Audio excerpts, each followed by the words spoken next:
What's good? Welcome to First Thing Podcast.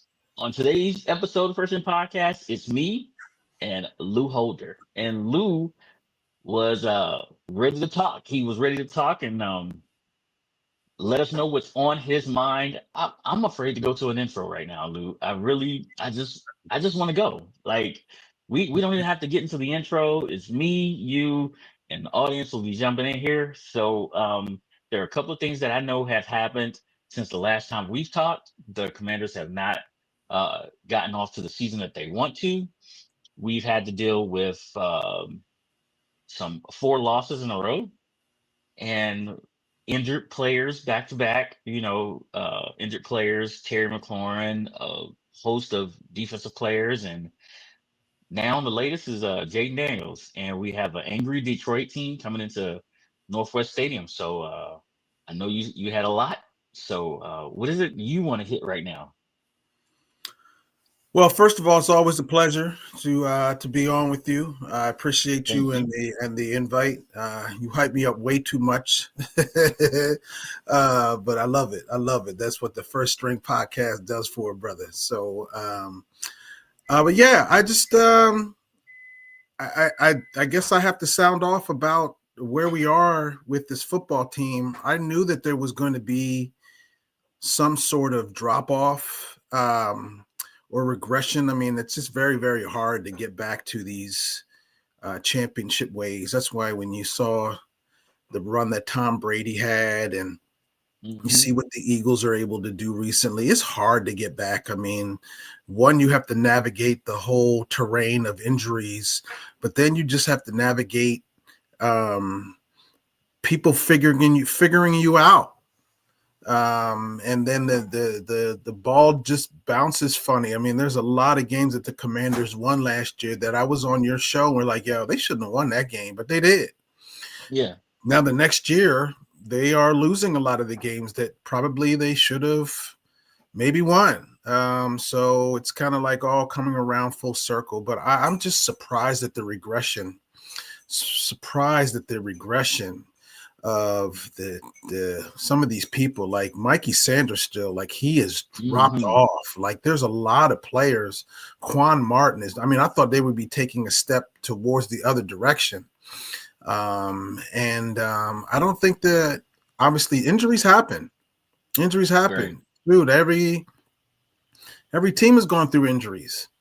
That's and we've gone this team has gone through a lot of them, but there can't be that much drop off between your first person and your second person to the fact that you are getting blown out of games and you're still having explosive plays and everything like that. That's coaching. I just gonna tell you that's coaching. There's the X's and the O's, and then there's the Jimmys and the Joes. I mean, what kind of people are they picking? Um, like where is Johnny Newton? Like, I mean, there's so many Ben Sinnott. Like, where are these people that they're not even registering in the game sheet? And it's just surprising to me how much of a struggle it has become. And man, we're not even halfway through November yet. So it was just a lot. It was just a lot. And it came to a head for me again. So this is the Bears, this is the Cowboys, this is the Hmm. Chiefs, and now this is the Seahawks and the Lions. They Bobby Wagner said it very, very poignantly in the locker room. He said, "This league does not care about your injuries." Detroit is pissed about what happened to them last year in the playoffs, and they're coming for blood. And And then, so they don't care. They don't care. They don't care about any of that. So it is going to be interesting to see how this team navigates through the end of the rest of November, which was a pivotal month if you were trying to get back into playoff contention, hmm and then try to make a run at this thing. So it was just a dud for me. But when you see what the Arizona Cardinals were able to do to the Dallas Cowboys, you say that there is hope because again, you can turn things around anytime you want, right? Which is yeah, competent yeah, football play. I mean, the Cardinals were horrible, and they looked energized. They looked together. They looked, with a quarterback that used to play here, Jacoby Brissett. They looked like they wanted to play football together. Yeah. I don't see that with the Washington Commanders currently right now. Now, And that's a young Arizona defense that uh-huh. that would not allow CeeDee Lamb or uh, um, three to get going. They Hmm. were rallying to the ball all over those defenders, and you saw what they did with their offense, targeting the number one wide receiver. He had a career high in the first half in catches, and they went to him often. Which is something that we always said about the Commanders don't do. No matter what coaching regime it seemed to be, they never targeted Terry like double digit. He Yeah. never had those double digit, you know, um, attempts or targeted him that way. So, um, Yeah, and then I so want, again, with I mean this defense, there's a problem. There's a real problem with this. I mean, they made Sam Darnold look like a all pro. I mean, he was just slinging that ball around and pick the receptions, the receivers who were catching these footballs, mhm. they were wide open. It They're looked like like a there's bad no 7-on-7 practice. 50-50 balls or any highly or hotly contested balls. None. These receivers were catching footballs and they were wide open. That is again, you can't be that talent deficient that you are throwing that type of talent onto a football field. I mean, make a play, like turn the ball over, do something. I mean that is what I mean about you can turn it around anytime you want now, fellas, because this is um, beyond frustrating. And being in the stadium on Sunday night, it was just deflating. I think the word that my colleague Chick Hernandez used is that the air just got sucked right out of the building. Like Yeah. it was just, I mean, we were on such a high with the Art Monk and Yep. the unis that look really good. But it doesn't matter to pick. It does not matter. You can have light shows. You can have people getting their numbers honored. You could have all kind of stuff. If you are going to play like trash, like butt cheeks, it doesn't matter. It doesn't matter. It's all a show. It's all a Yeah. show. I don't care what uniforms they wear. I really don't. It doesn't matter to me. You got to start playing some football. That was on national television, home games. Yep. It just looked bad. It looked bad all the way around. And I have to say, I was and am a bit surprised. Now, Joe Witt is coming from the Out of the boot to box. the field. What's Hmm. that going to do? You're going to have a closer look at the car crash. Like, I mean, at some point, those are just smoke and mirrors for me. Yeah. Uh, Somebody from the top. I mean, if that was the case, how come you didn't bring him from the top after the Bears game? Why was the Chiefs game? I mean, why is he coming?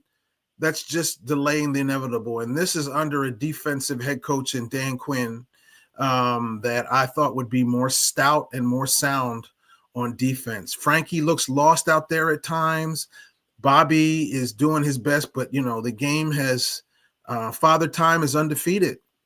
Yeah. Father Time is undefeated, and so we talk about the injury to Jaden, which we'll get to, but man, Marshawn Lattimore, Luke McCaffrey. I mean, the injuries just there's a lot there, Can um, we can but we can we go back? there is something there systemically with the defense that is the most surprising to me. I Can didn't we think go it back? would be. Yeah, no. Let's go back. Let's talk about one area of this defense at a time. Okay, let's start with the secondary. Last year you had Emmanuel Ford, you had Benjamin St. Juice, and this defense was not as bad as it is this year with a young Trey Amos in his rookie year. You have Marshawn, I'm sorry, yeah, you have Marshawn Lattimore, and you had safety Will Harris, and then you had Quan, right? So at the beginning of the year, it looked pretty good. And I'm not sure that, Will Harris, his loss is being put to the point where you can understand what he was doing, how he was like holding that secondary together. We'll get to Marshawn here in a little bit. We'll get to him. But you can see the difference in between we had 11 last year and Will this year, and you see the secondary looks much worse. And I'm not understanding why. You can't say it's one person because you still have three out of your starting four back there, and it looks worse than it did last year. Yeah. I mean, a lot of answers to your questions is I don't know. I don't know what's going on, but you're absolutely right. You're absolutely right. That on paper, in the camp, it looked a lot promising, but things can spiral out of control. I said to you, I said to anybody who asked me, I said next to Jaden Daniels, I thought the most important person on the football field was going to be Marshawn Lattimore, because if he could have done anything like what we thought he would be able to do when healthy, then this team was going to be able to do some very, very exotic things if they had one person who could neutralize a side of the field.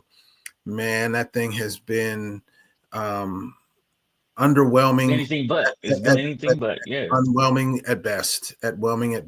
So I think the bigger key there is the Marshawn Lattimore than the Will Harris, because that would be inspired play that would lead to other things going on. And if you can't, again, I know you wanted to say you want to go unit by unit, but it's hard to talk about the secondary without talking about the lack of pass rush that you're getting, because that's exactly where I want to go next. No defense, no secondary is going, unless you have Champ Bailey and Darrell Green back there, no secondary is going to be able to stay with wide receivers forever. Like, there has to be some type of pass rush, and to lose the defensive ends that you've lost, granted, okay, but I where's Von Miller? Where consistently now? Where's Von Miller? Where is Kinlaw? Where are the Daron Payne? Again, the hype and of a contract year, and then some games that he was just. It looked like he was back to the Daron Payne that we saw a couple of years ago. And then recently, you don't hear anything from him. So there's just a lot of things going on that it's just hard. It's just hard but it's all a unit. It's all one big defensive unit for me. Like, one begats the other. They have to be able to be a cohesive unit. The secondary would be a lot better, to me. Talent withstanding, the secondary would be a lot better if there was a constant pass rush and this quarterback wasn't able to sit there and just have target practice with any wide receivers that he was been able to use. So explosive plays and everything like that. I mean, there's the people know how to play you now, and if they know that there's no threat of the pass rush, that secondary is going to be taxed, to say the least. And there's not too many secondaries that can. These quarterbacks in this league are too good, backups and otherwise. These quarterbacks in this league are too good to have multiple time to throw the football.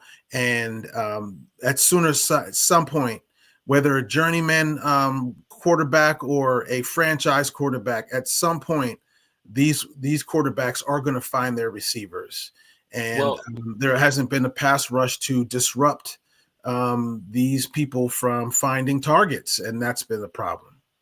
Yeah. So at first, let's go back to the end of last year versus Philly.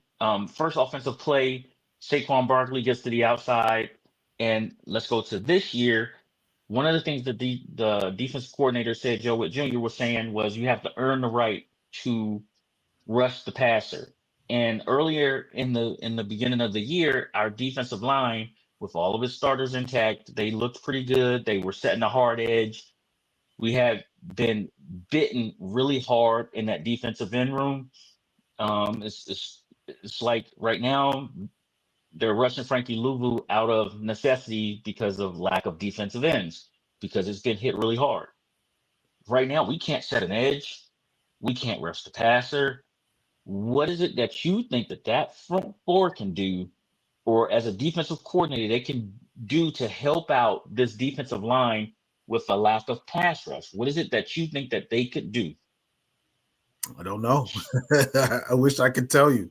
Toothpick, I mean, I'm not a coach. I mean, I wish I could tell you. I mean, they just have to, at some point, you have to be a professional football player and you got to beat your matchups. I don't know what else. I know it's a question you have to ask on your show, but I don't have an answer. I mean, in the press box, I don't have an answer. There's nothing that they haven't tried to me that moving Frankie here, moving Bobby here. I don't even know where Will McGee is. At times it's just there's a lot of things that are just unanswered questions. So they got to do a lot of soul searching because there's still a lot of football left to be played. There's still a lot. You still have the whole division left. The Eagles twice. Yeah, I guarantee you. Look. That HBO Hard Knocks is probably having buyer's remorse right now. They're probably looking for alternative programming because that's going to be horrible. There's going to be no hard and no knocks. It's going to be. It looks like an Eagles runaway. Three of those teams in that division may be eliminated by the playoffs by Black Friday if they're not careful. Yeah. It is. At first, we thought that Hard Knocks was going to be amazing with the way that they stacked the schedule for the NFC East. It was going to be just a dogfight, but the Giants have been bitten by the injury bug as well. It's going to be no fight. Yeah, they're number one wide receivers down, their running backs down, who was bringing juice to the team. And then you look at Washington, and then the tragedy that struck today with the Dallas Cowboys, and their defense is just as terrible as ours.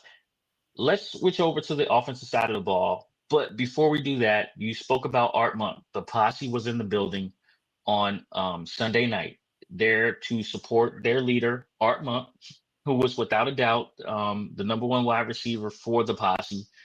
He was the example. Gary Clark said he wanted to follow Art, and Ricky wanted to get onto the field.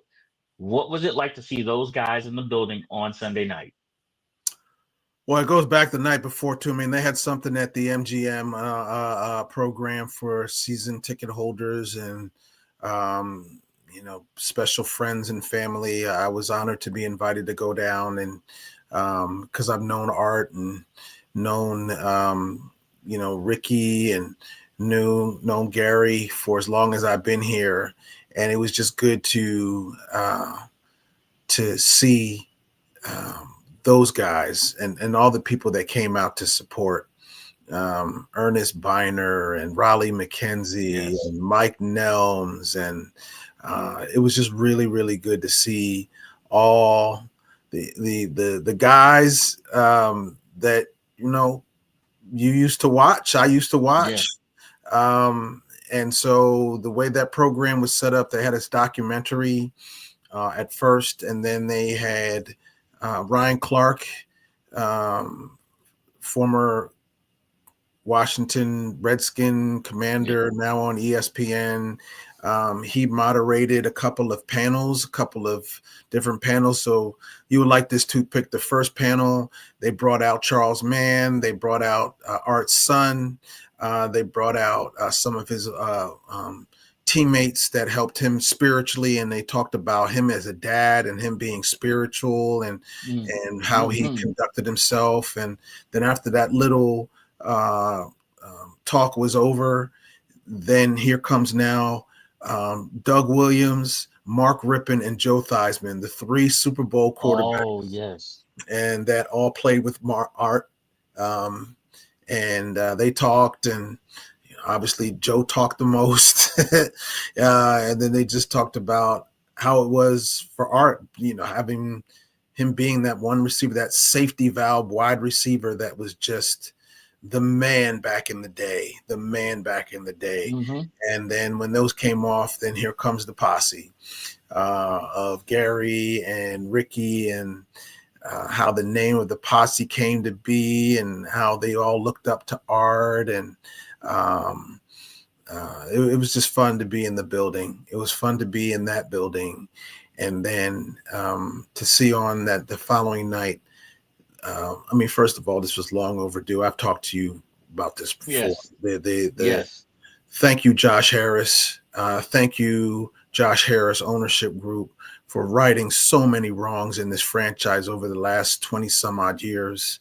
The fact that Art Monk and Daryl Green before him, and so many others, I'm still flabbergasted that John Riggins' number is not retired yet.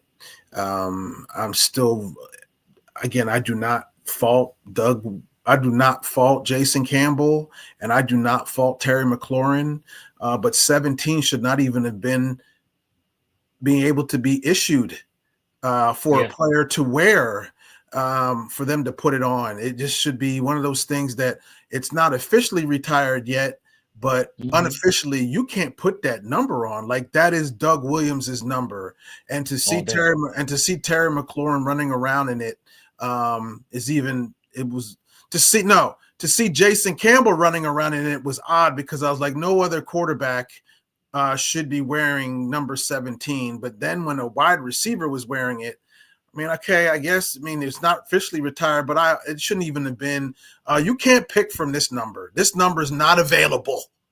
Right? 81 was that way. 81 was that way forever. 81, yeah, right. 44 is still that way. 28 is. I mean, there's a lot of things that are kind of understood.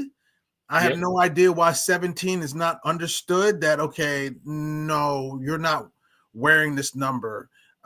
So the Josh Harris group is righting a lot of wrongs, and to Art's so quiet. He was so uncomfortable.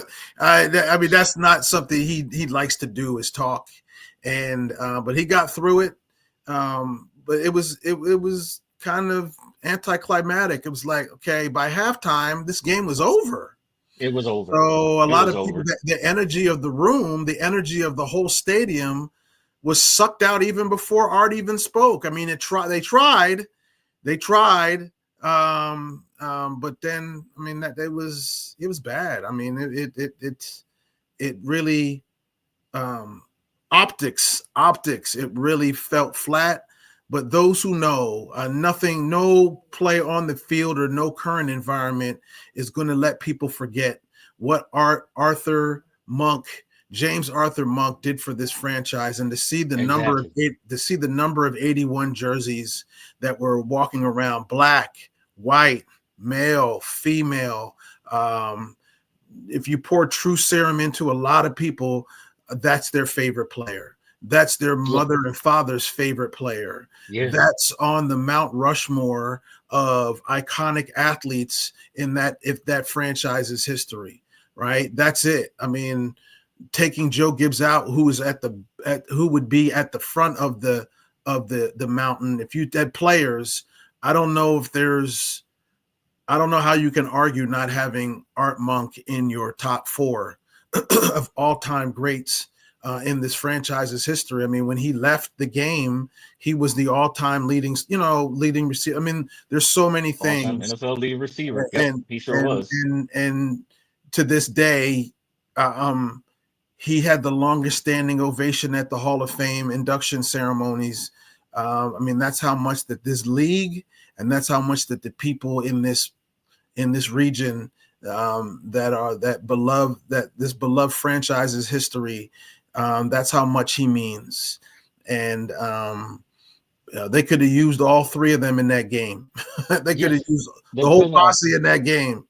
And how good. Crazy is that? How crazy is that to think that last year we went from Terry McLaurin, Olamide Zaccheaus, Dyami Brown as our 1, 2, 3 wide receivers, to this year, Terry McLaurin, Brown, and Debo Samuels and for the wide receiver room to get bit by the injury bug as hard as it has this year, and you look at the running game, which we know it's faster this year. We have more dynamic players in that backfield, but when you have zero on the outside that another team has to worry about, the Dallas Cowboys showed you.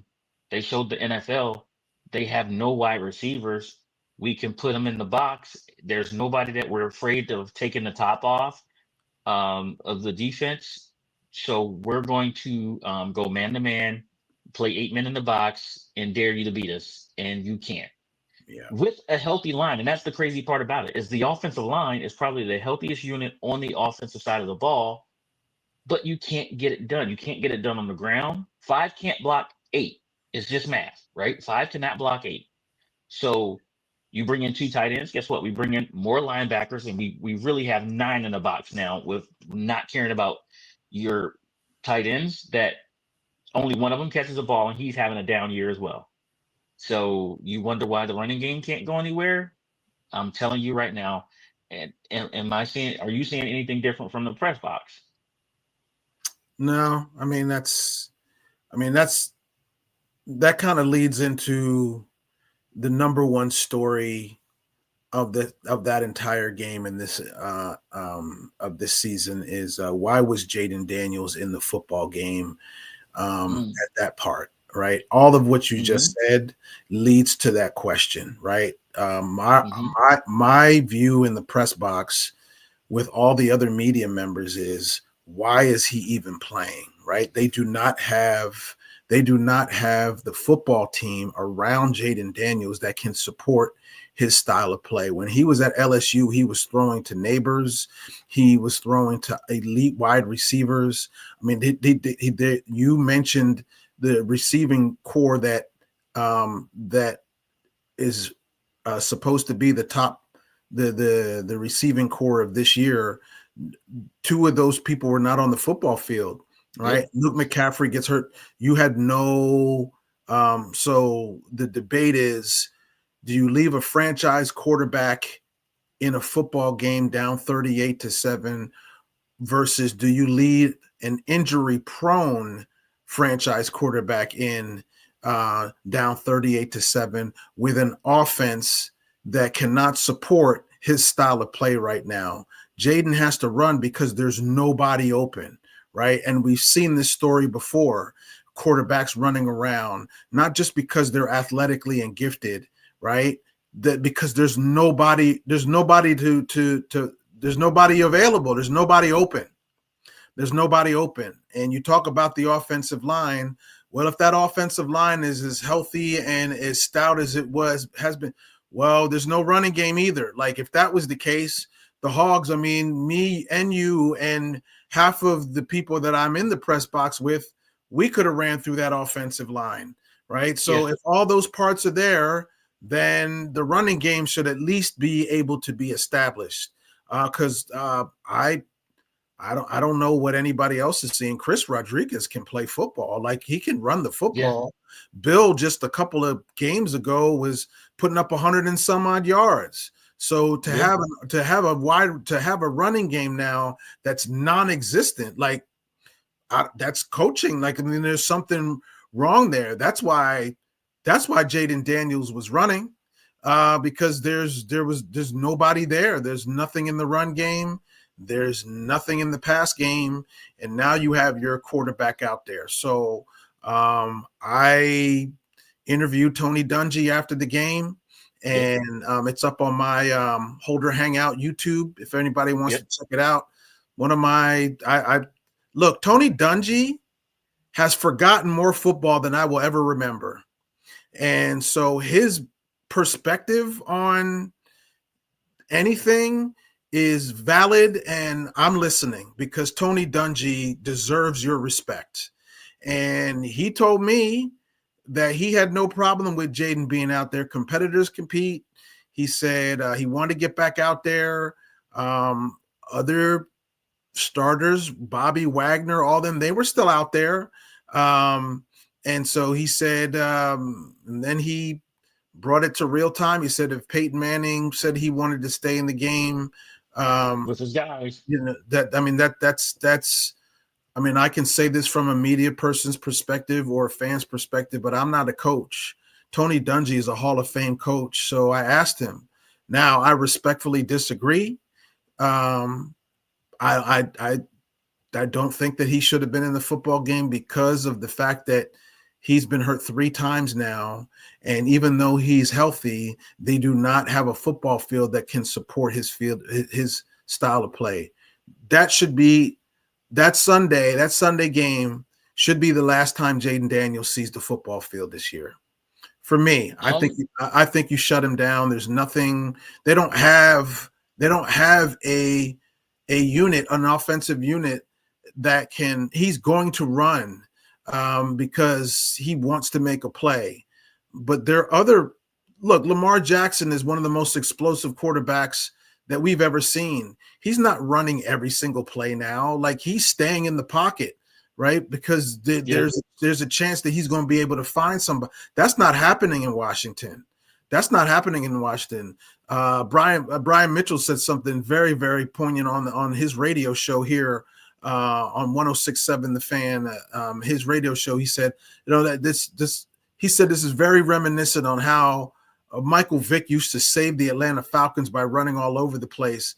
That shouldn't be the game plan. That should not be the game plan. That 180-pound running back, 180-pound franchise quarterback is running around on the football field.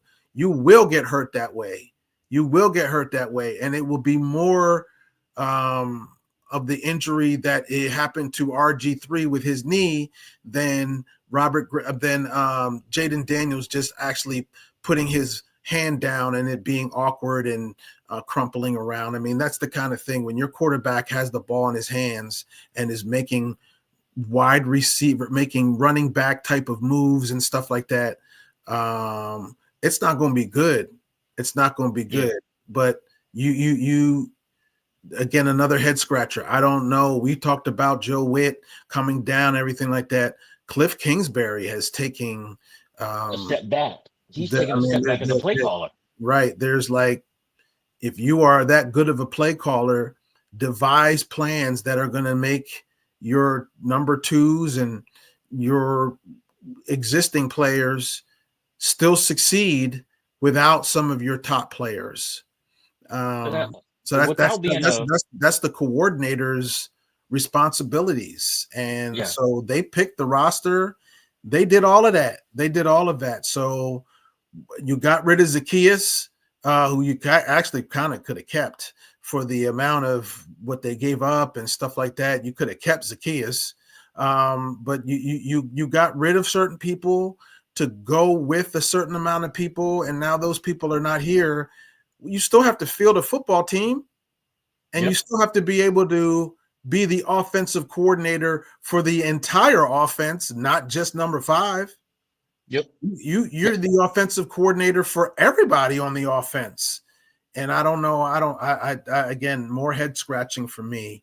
I do have one question and more of a statement than a question. You rarely see Jayden Daniels under center. We saw a little bit more of Jayden Daniels under center on Sunday night.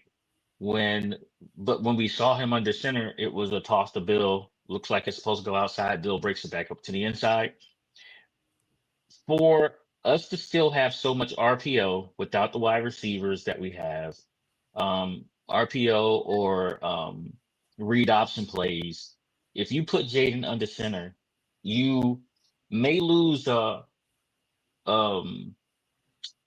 read option play, but what you do gain are bootlegs, waggles, naked bootlegs, and things of that nature, where you still get Jayden on the edge. Yes, you still have the threat of a running game, but now you still have your tight ends in the flat. You can run a level concept when you come out on a bootleg, right? You have a tight end in the flat, you have a wide receiver mid, and then you may have a third wide receiver coming from the opposite side of the field, and you have levels, and you still have Jayden as an option to run the ball. But it also gives the defense something else to think about when he turns his back to the defense and sticks it into a running back's belly and pulls it out. You make a defensive end stay at home.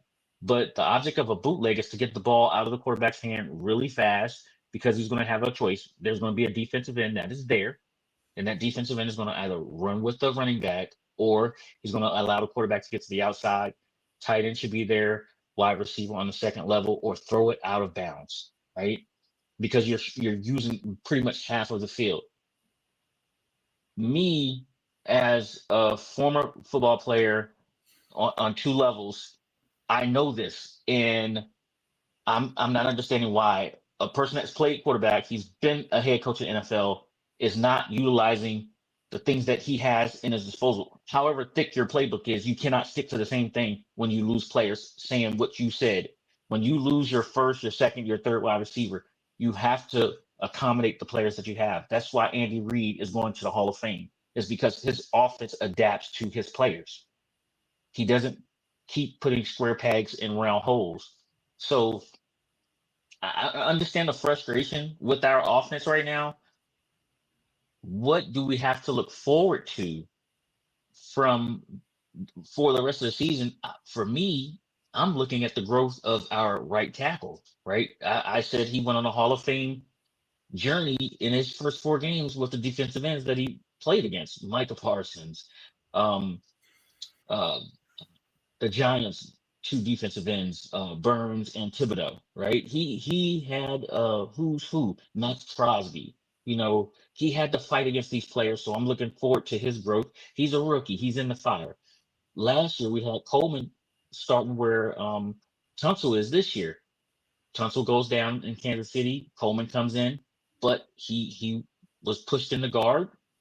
Paul took a spot, and now he can play guard or tackle, and you don't know if he's going to need to be back. Wiley's back. Now we need to start looking for a center to replace Biotis because he's having a down season, right? So that's what I'm looking forward to. Lou, what are you looking forward to seeing out of the rest of this team? Like, what positions, players, anything are you looking for signs of? Okay, we have a foundation, because that's what it seems to me. We don't have a foundation yet. I'm just going to be honest and frank and totally honest with you. I'm just looking for competent football. I'm not looking forward to it. I'm just looking for competent football. Mm-hmm. The whole, I'm looking at this person and their progression. Forget all that for me. I mean, that stuff is, I don't care about that. I just want to see competent football. People that are wide open on defense, not being able to execute. I mean, you elaborately went through this whole type of tree of, if Jaden was to get out into the flat, you'd have a tight end and a wide receiver. Who are these people to pick? Like, who are the people that are going? Where is the tight end? Zach Ertz is there's nobody that, all these people that you mentioned in these plays, and you designed them, and you eloquently went through what did naked bootleg and all that other stuff. To me, and most of the layman's term, I don't know. They don't know what all that means. That doesn't resonate. Like, that resonates to people who have played football, but for people who, the average person who is watching your podcast that hasn't played football, they just want to see people make competent football plays. Yeah. Seattle, I'm not saying that you would beat them, but Jaden Daniels getting hurt is not the storyline for me. The storyline is Jaden Daniels got hurt when they were down 38-7. That's the storyline to me. Like, I'm not falling for the banana in the tailpipe. Like, I am not getting duped to, Jaden should not been in the game. Oh man, oh my God, why isn't he? No, the story for me is that the man was, there was a score at some point that was 38-7, right? Yep. On your home field on a Sunday night football game, to me. So Um, I what the offense does now. Here's where I think that there is something to at least say the season isn't quote unquote over just yet. They did really good in making sure that Marcus Mariota was back for another year. Like, he is a competent football player that can um, um, at least manage to not crash the car. I don't think he's one that's going to crash the car, right? I mean, obviously, you're not going to be able to be in the accelerated lane because there's certain things that only Jaden Daniels can do, but Absolutely. he's not going to crash the car, which is a good thing because we've had backups here that crashed the car. They've damaged everything on the car, and they actually got out of the car while it was running. I mean, it's been that bad of a drop off from the the the the the person who was the starter Yeah. to the backups. Absolutely. I don't think you Absolutely. have that with Marcus Mariota. There is some type of hope that you can have a quarterback that can get the team in position to kick field goals and possibly score touchdowns. What you don't have is a defense that can stop anybody. And that's the Absolutely problem. can't. That's the problem. So I'm not really looking for any one particular person that because without the unit, that person is non-existent to me anyway. I just need to see competent football players. And Competition football is not a lot to ask for. It's it's absolutely not a lot. yeah, and it's if I can mention one more thing, Okay. the at least with the football game, Jaden Daniels and Bobby Wagner have become very, very close, and you could see with the media availability at the end of the game and us talking to Bobby that he realizes that's probably an end of an era for him. Like, because he may be done after this year, at least in Washington. And Jaden Daniels is his little brother, and that might be maybe the last time they play together. So I am still trying to how should I say, embrace that we do have the Bobby Wagners and the Zach Ertz and stuff like that on the football field. So there is stuff for me to look forward to. I Mhm. love hearing them talk. Those individuals, particularly Zach Ertz and Bobby Wagner, who have Super Bowl rings. Von Miller has been on a milk carton, so I can't really talk about him. But the other two, that is something for me in the media that I'm still looking forward to because they were brought here and they were retained here to help this team get out of slumps like they are currently in. So now you're here. Now we are here. Your record is what your record is. Now we are here. You still got to get through this gauntlet of a game against a team that you embarrassed last year. You still have an international game where it is winnable with the Miami.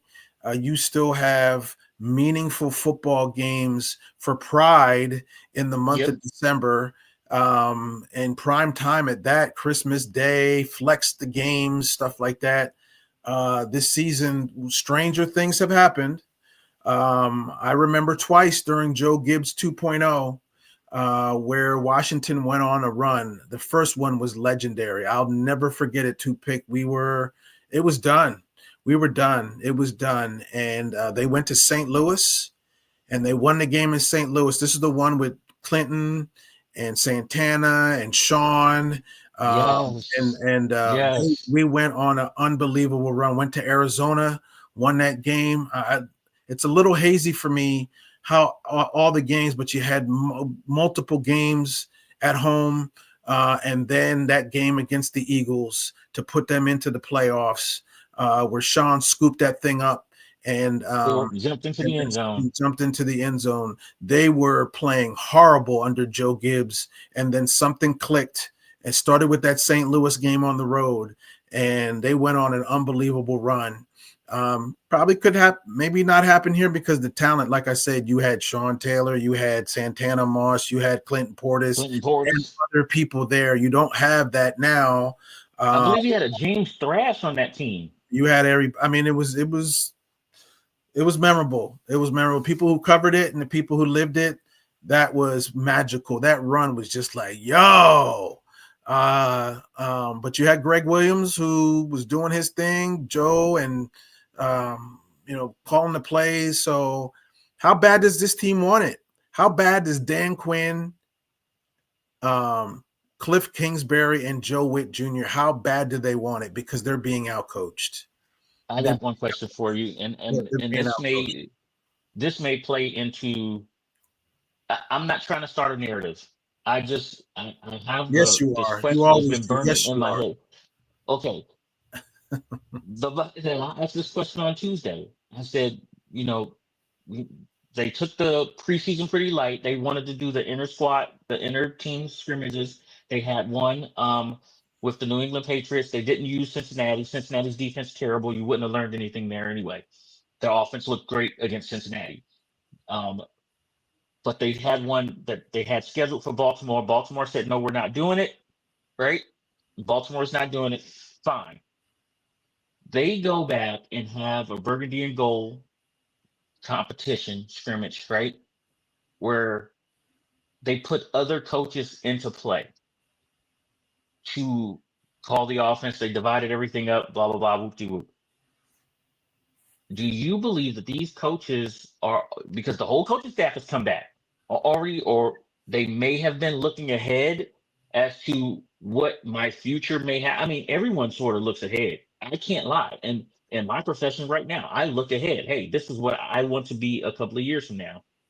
But with the run you had last year, the players that you had last year, and the things that they've done, and teams that usually go on runs and go to championships and things like that, their coaching staffs don't come back together because the other people start getting hired and things of that nature. But this whole entire coaching staff came back, and Coach Quinn is already looking at you. Okay, if I lose my offensive coordinator, if my defensive coordinator goes somewhere, who am I putting where? Where am I doing? So were they putting the cart before the horse? And they were not focused on right now, this year, this team, on putting, as they would say, um, uh, staying on task and putting their best foot forward, because you didn't play anybody in the preseason. And we've seen teams that don't play in the preseason, they get off to slow starts. So, yeah, my question is basically, were they putting the cart before the horse with themselves, the coaches, looking forward to their next job instead of paying attention to right now? Maybe. I mean, that's a valid point. You said you're not trying to paint a narrative, so I'm not going to say that that's I just don't know. The slow start, I can get the first 4 games, maybe the first couple games is a wash, and even teams struggle. I mean, I remember there was a 2-week period where just like, what's wrong with the Eagles? There's a lot of infighting with the Eagles. Da, da, da, da, da. What's wrong with Kansas City, Patrick Mahomes, and then they just lost 2 straight. I mean, these things happen. It's hard to win games in the football and in the NFL. It's really hard to win games in the NFL. Mm-hmm. And so I can't really answer that. Like, do you think they were putting the cart before the horse? I don't know. I don't know. I just know that where we are right now is that it all starts with your leadership. Yeah. I mean, these players are talented. Again, what did Arizona? They don't have Kyler Murray. They're going into Dallas, who Dallas's defense is trash, but their offense has been pretty good, right? Calais Campbell looked like he was unstoppable, right? I mean, it was just stuff that you saw. If you watched that football game, you're like, yo, what has been inspiring them to play football today? That's what Washington needs. They need, who is that? Is it Kinlaw? Is it Bobby? Is it some person that steps up and says, okay, we've just gotten embarrassed. if there's one game I want back, it's that Bears game. The Bears because it's like game. The Bears game. that Bears game. I mean, coulda, woulda, shoulda. I don't subscribe to those type of scenarios. But man, that's a game at home that you definitely, with the turnovers, the 3 crucial turnovers, and Yep. but again, let's go back. I know this we're the current first string podcast, but if I can transport myself in time back a month ago, even when there was that exchange between Bill and Jaden that he took responsibility for, there was still time for your defense to stop them from going down the field to kick the game-winning field goal. Absolutely. There was still time. There was still time for your defense to show up. So you can't get out of the spotlight of that. This defense has regressed to such a way that I don't know if it's just the coaches. It's just a perfect storm of everything that is going on. But there's every chance you step on the football field, there's a way out. There's a way out that you step on the football field and you're able to.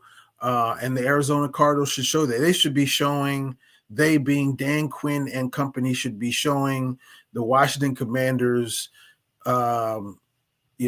highlights and game footage of that Arizona versus Dallas, because everybody in the league, everybody who follows football was so.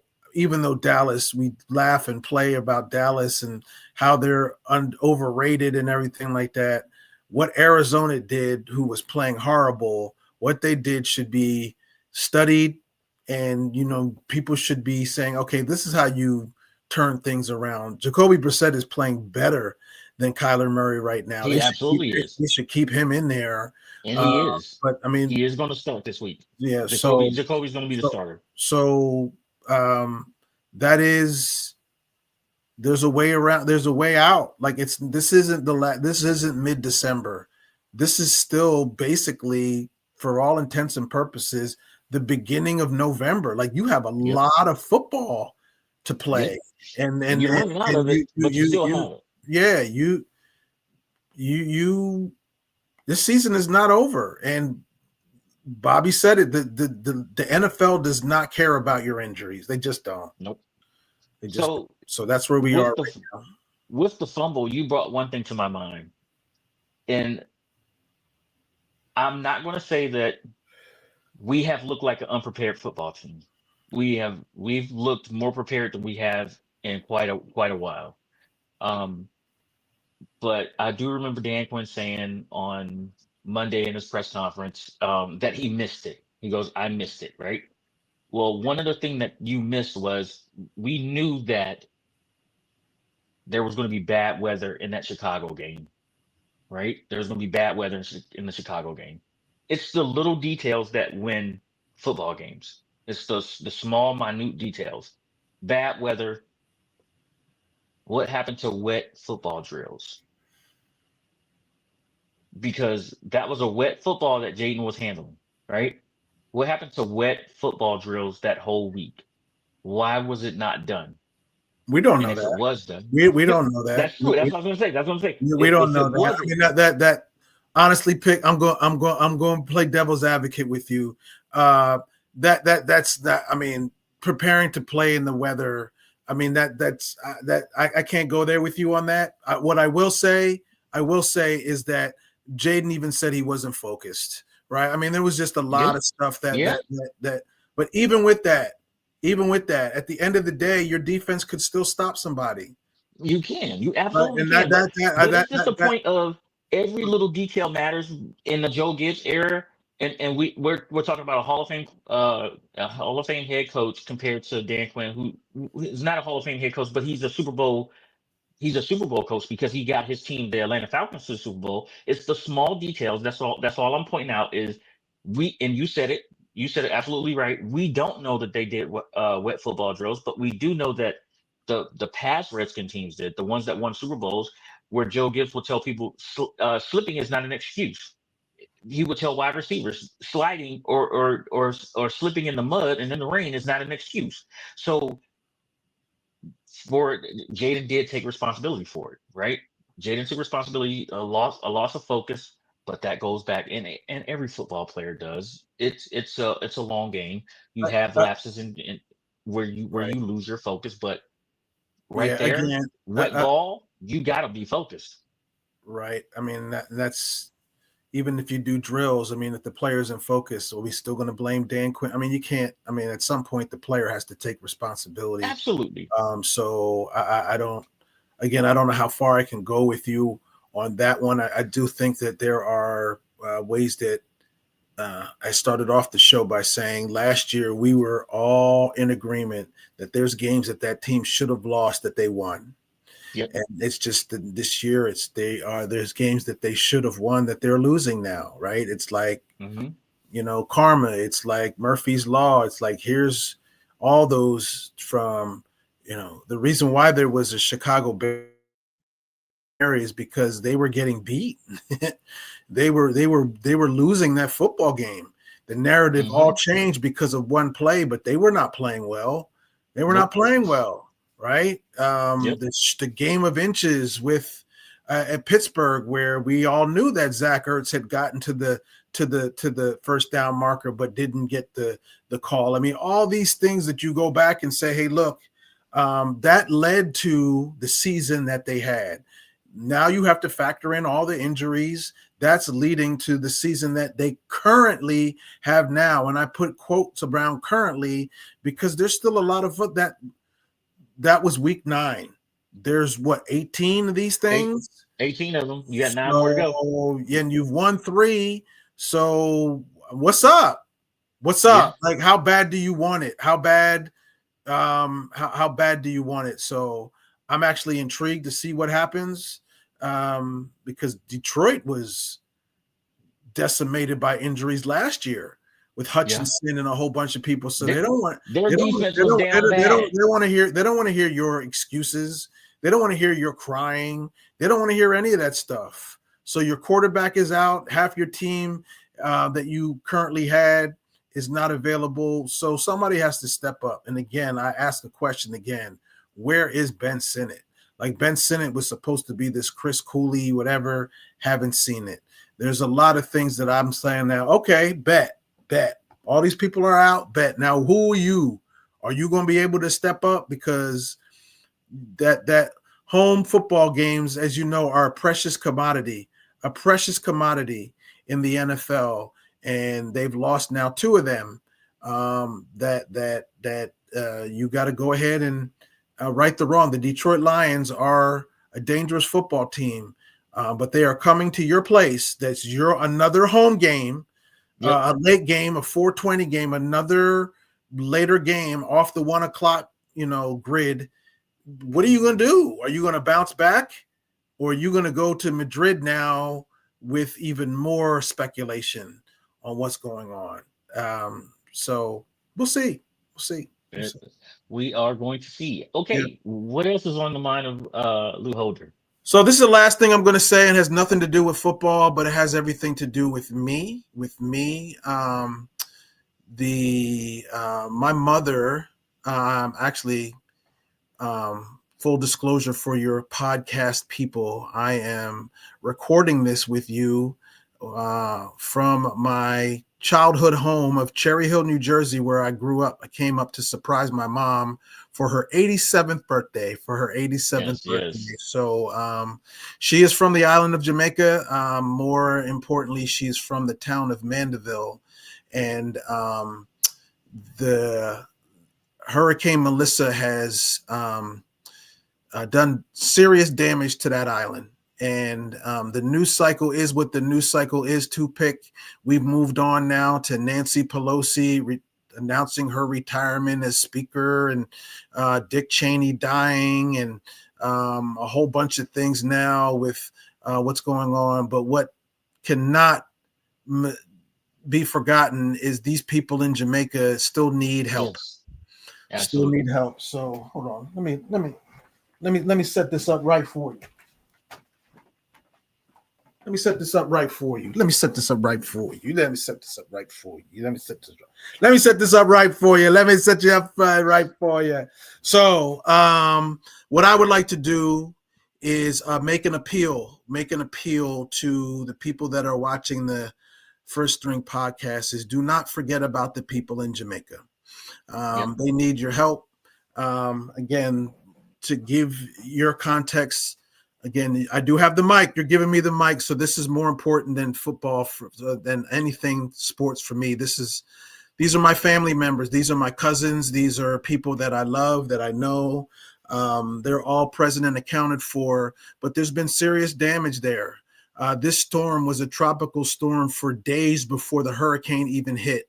So that island was already saturated before that hurricane ever hit.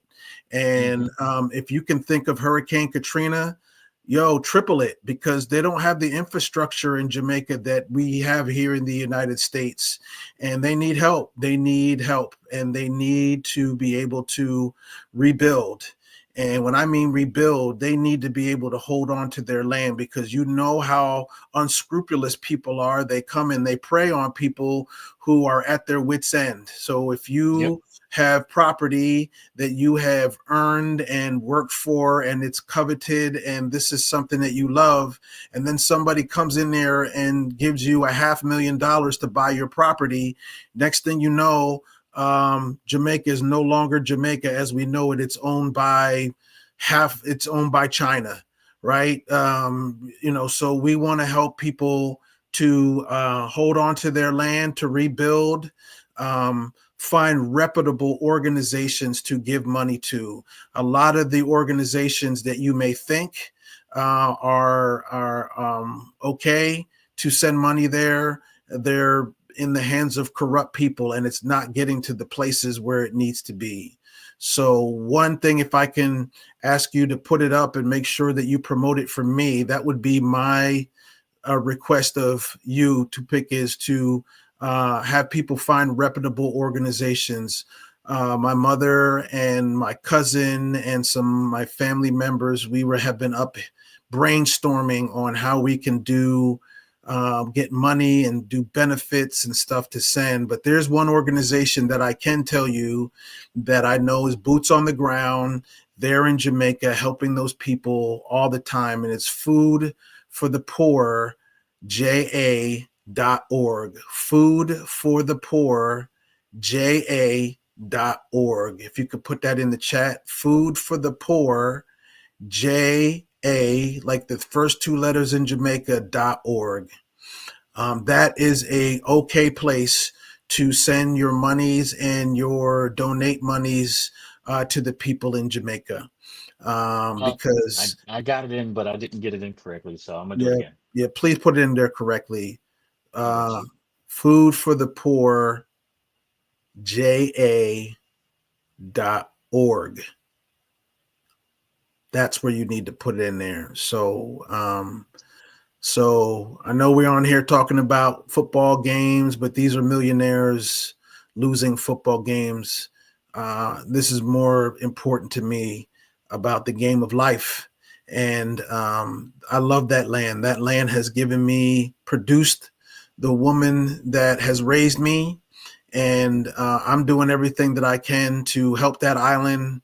I have some things in the works that I'm going to be working on as far as benefits to help the people in Jamaica. But any platform that I am on now, for the foreseeable future, I'm not going to let people forget about Jamaica, because it's in our nature. It's in our nature with the news cycle that we move on to the next, right? But it's hit home for me. Literally, it's hit home for me.